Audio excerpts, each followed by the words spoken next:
बद्रीनाथ विवाद की बात करेंगे। इसमें देखिए, पिछले 5 रोज से बद्रीनाथ धाम को लेकर विवाद हो रहा है। समाजवादी पार्टी के नेता स्वामी प्रसाद मौर्य उसे बौद्ध मठ साबित करने में जुटे हुए हैं। चौतरफा प्रहार के बावजूद स्वामी प्रसाद मौर्य अपने बयान पर अड़े हुए हैं। यहां तक कि अब वो रामेश्वरम और जगन्नाथपुरी को भी बौद्ध मठ बता रहे हैं। सवाल है कि ज्ञानवापी विवाद के बाद ही बद्रीनाथ की याद आखिर क्यों आई?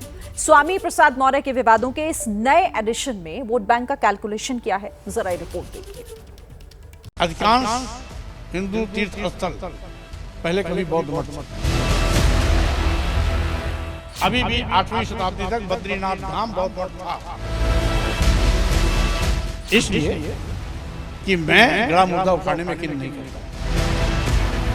मैं किसी एक धर्म का ठेकेदार नहीं हूं। मैं सभी धर्मों में आस्था रखता हूं।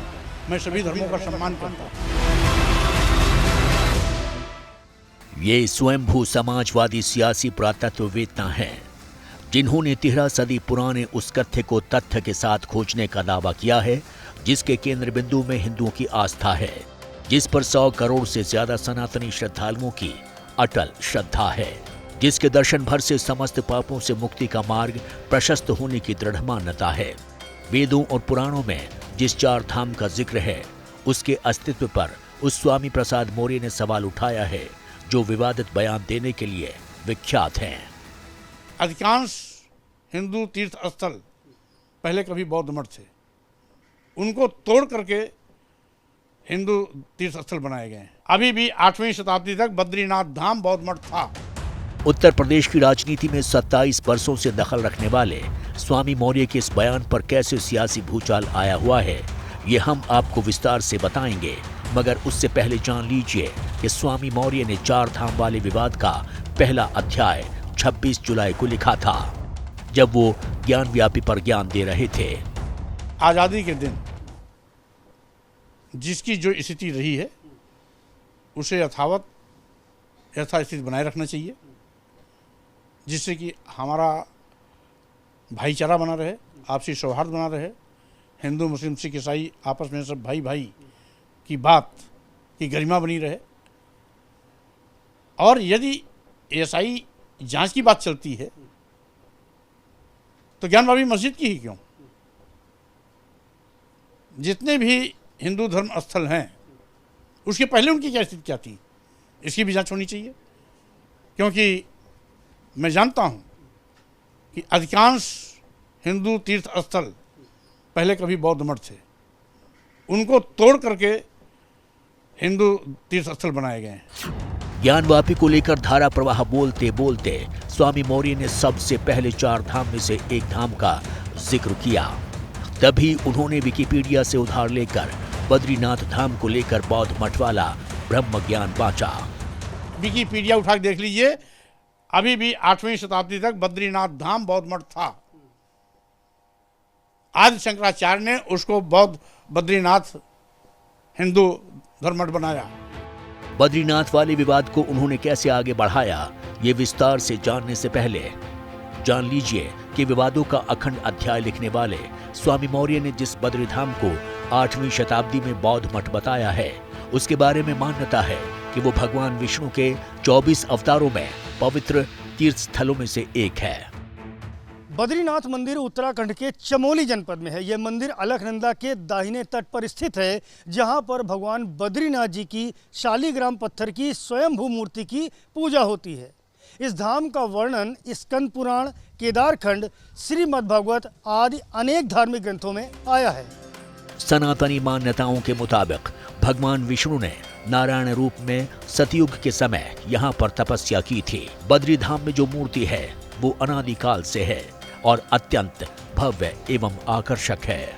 ऐसा माना जाता है कि लगभग 8वीं सदी के बाद आदिगुरु शंकराचार्य ने मंदिर बनवाया। जहाँ तक इनका केदारनाथ, बद्रीनाथ, रामेश्वरम और जगन्नाथपुरी का है, तो ये आदि शंकराचार्य के इस्टेब्लिश्ड किए हुए तीर्थ हैं एक तरीके से। बौद्ध मठ की संरचना को देखते हुए, उसकी बिल्डिंग की संरचना को देखते हुए, यदि हम बद्रीनाथ, केदारनाथ या ये आपके जगन्नाथपुरी या रामेश्वरम की वो करते हैं, तो ये किसी भी तरीके से उस पैरामीटर्स में नहीं आते। स्वामी प्रसाद मौर्य ने रामेश्वरम को भी बौद्ध मठ बताया है, लेकिन शास्त्रों के अनुसार भगवान राम रावण से युद्ध और लंका पर विजय पाने के बाद भगवान शिव की पूजा करना चाहते थे, इसलिए उन्होंने इस जगह पर शिवलिंग की स्थापना की थी। तब से इसका नाम रामेश्वरम पड़ा। धार्मिक ग्रंथों के अनुसार रावण एक ब्राह्मण था और ब्राह्मण को मारने का दोष भगवान राम कम करने के लिए महादेव की पूजा करना चाहते थे। समुद्र की रेत को मुट्ठी में उठाकर शिवलिंग का निर्माण किया और श्री राम ने उसकी पूजा की। हनुमान जी के द्वारा जो कैलाश पर्वत से शिवलिंग लाया गया था, उसे यहीं पर स्थापित कर दिया गया। इस मंदिर का निर्माण 12वीं शताब्दी के बाद से शासकों द्वारा किया गया था। ऐसा कहा जाता है कि स्वामी विवेकानंद ने इस मंदिर में पूजा अर्चना की थी।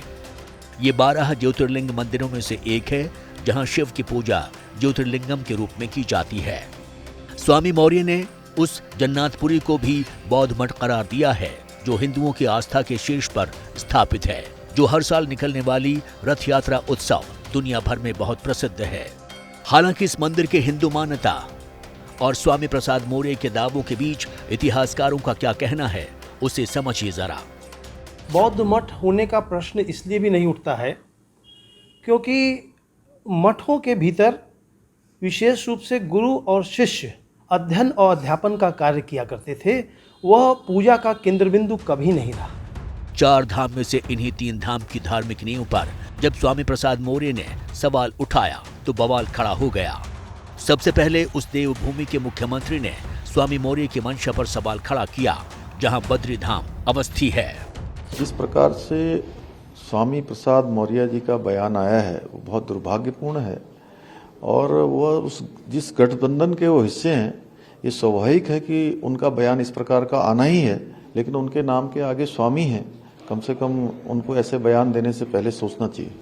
इतना ही नहीं, धर्म गुरुओं ने भी स्वामी प्रसाद मौर्य के दावों पर सवाल खड़ा किया है और बद्री धाम को बौद्ध मठ से जोड़ने वाले बयान को विशुद्ध सियासी करार दिया है। स्वामी प्रसाद मौर्य जी न तो धर्मशास्त्र के विद्वान हैं, न ही इतिहास के विद्वान हैं। वो राजनीतिज्ञ हैं और राजनीति को चमकाने के लिए बीच बीच में ऐसे बयान देते रहते हैं जिससे हम हिंदुओं की, सनातन धर्मियों की भावनाओं पर बार बार ठेस लगती है। जब चारों तरफ से हमला शुरू हुआ, जब विवाद बढ़ा, तो स्वामी मौर्य ने विकिपीडिया से आगे साहित्यकार वाले स्रोत खोजकर मीडिया के सामने प्रकट हुए। उन्होंने राहुल सांकृत्यायन का नाम लेकर अपने तर्कों की दीवार को थोड़ी और ऊंचा किया। महापंडित राहुल सांकृत्यायन, जिन्होंने पूरे विश्व का भ्रमण किया, वो बद्रीनाथ धाम जाकर के वहां जो कुछ भी उन्होंने देखा, हिमालय परिचय 1 राहुल सांकृत्यायन, इसमें उन्होंने लिखा है इस प्रकार, इसमें संदेह नहीं रह गया कि मूर्ति बुद्ध की। ऐतिहासिक तथ्यों के लिए साहित्यकारों का पन्ना पलटने वाले या कहिए कि विवादित अध्याय लिखने वाले स्वामी प्रसाद मौर्य इलाहाबाद विश्वविद्यालय से शिक्षित हैं और तमाम सियासी दलों से दीक्षित हैं। उन्होंने सियासी संत और हिंदुओं के महंत दोनों को कुछ यूं जवाब दिया। हर मंदिर में, हर मस्जिद में मंदिर खोजेंगे तो स्वाभाविक रूप से हर मंदिर में बौद्ध मठ खोजने वाले भी आपको चुनौती देने के लिए आ जाएंगे। लेकिन मंदिर में बौद्ध मठ खोजने वालों के लिए एक नहीं, सैकड़ों ऐतिहासिक साक्ष्य हैं। छिपाने से अच्छा है सच को स्वीकार करें। स्वामी प्रसाद मौर्य अपने बयान पर अड़े हुए हैं तो बीजेपी वाले कह रहे हैं कि स्वामी के बयान में राजनीतिक विचारों की मिलावट है। स्वामी प्रसाद मौर्य जी जब से चुनाव हारे हैं, वो जो है विचलित हो गए हैं। चर्चा में आने के लिए इस तरह की उलूल जुलूल बातों को कहते हैं। विशेष करके ये जो है हिंदू देवी देवताओं के प्रति इस तरह के बयान देते हैं जिससे वो चर्चा में बने। सिर्फ बीजेपी वाले ही नहीं आक्रामक हैं, बल्कि स्वामी प्रसाद मौर्य ने बरसों तक जिस मायावती की छत्रछाया में अपनी सियासत को आकार दिया, वो भी उन पर सवाल खड़े कर रही हैं। मायावती ने ट्वीट कर कहा है कि स्वामी मौर्य चुनाव के समय धार्मिक विवाद पैदा कर रहे हैं। ये समाजवादी पार्टी की घिनौनी राजनीति नहीं तो क्या है? बौद्ध व मुस्लिम समाज इनके बहकावे में आने वाले नहीं हैं। जब खुद बीजेपी में थे तब उन्होंने इसके लिए क्या किया? हालांकि मायावती के इन सवालों पर स्वामी प्रसाद मौर्य ये कहकर चुप्पी साध गए कि वो उनकी नेता रही हैं। हालांकि सच ये भी है कि 2021 में चुनाव हारने के बाद सियासी नेपथ्य में रह रहे स्वामी प्रसाद मौर्य अक्सर विवादित बयान देते रहते हैं। इससे पहले स्वामी मौर्य ने ही राम और रामायण पर सवाल उठाया था। धर्म कोई हो उसका हम सम्मान करते हैं, लेकिन कोई धर्म विशेष वर्ग जाति को भी अगर अपमानित करने की बात करती है तो वो धर्म नहीं हो सकता, क्योंकि गाली किसी लिए धर्म कभी न रहा है, न रहेगा, न होगा। तुलसीकृत रामचरितमानस में इस बात का जिक्र आया है, जहां पर जातियों को इंगित करते हुए अपमानित करने की बात की गई है। मेरी मांग है कि ऐसे आपत्तिजनक तथ्य जो किसी वर्ग जाति विशेष को अपमानित करते हैं उनको प्रतिबंधित किया जाए। स्वामी प्रसाद मौर्य खुद को बौद्ध कहते हैं। उनके घर में बौद्ध की मूर्ति रखी हुई है, लेकिन शांति के सबसे बड़े संदेशवाहक के बगल में बैठकर वो अक्सर ऐसे बयान देते रहते हैं जिससे विवाद होता है। नवंबर 2022 में स्वामी प्रसाद मौर्य ने कहा था कि बीजेपी राम का सौदा करती है। 22 मई 2023 में कहा था कि गेरुआ वस्त्र पहनने वाले साधु संत आतंकवादी हैं। अब वो सीधे सीधे 4 धाम में 3 धामों के अस्तित्व पर ही सवाल खड़े कर रहे हैं। जाहिर है कि इतिहास का पन्ना पलटकर स्वामी प्रसाद मौर्य ने जो ब्रह्म ज्ञान बांटा है, इससे विवादों का और ज्यादा विस्तार ही होगा।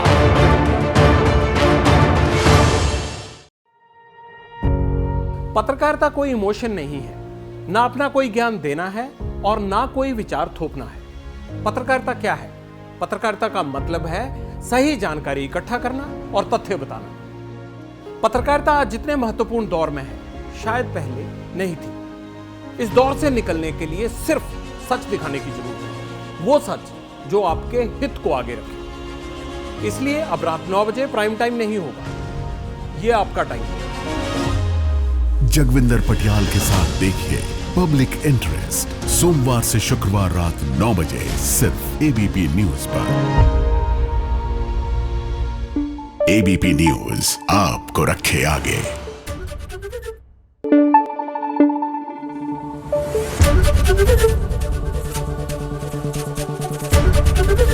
एबीपी न्यूज आपको रखे आगे।